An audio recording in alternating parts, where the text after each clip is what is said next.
Bu mashinachalarimiz ko'pchilikka tanish. Biz ular orqali odamlarga suvlar, mustaqillikda bayroqchalar tarqatganmiz. Bu safar esa mashinachamizga o'ziga mos qilib shunday aravacha yasadik va bu orqali vaqf xayriya jamoat fondi homiylari tomonidan qilingan qurbonliklarni xalqimizga navbati usulda tarqatmoqchimiz. Qani unda boshladik. Bismillah.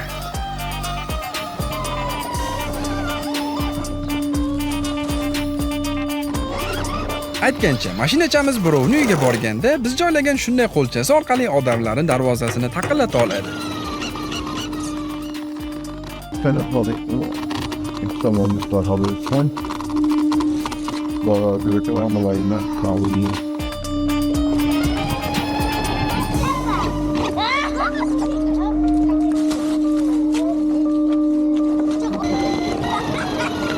Menimcha yurtdoshlarimiz mashinachani biz uzoqdan maxsus ko'zoynak orqali kuzatib boshqarayotganimizni sezishmadi-yu.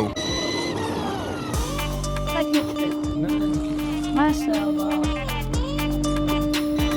Shunday qilib, hayit ayyomida biz qo'limizdan kelgancha odamlarga ham qurbonlik go'shtini, ham kayfiyat ulashishga harakat qildik. Mashinachamiz bilan yana qanday vazifalarni bajarishimizni xohlaysiz? Izohlarda yozib qoldiring. Hayit ayyomingiz muborak bo'lsin.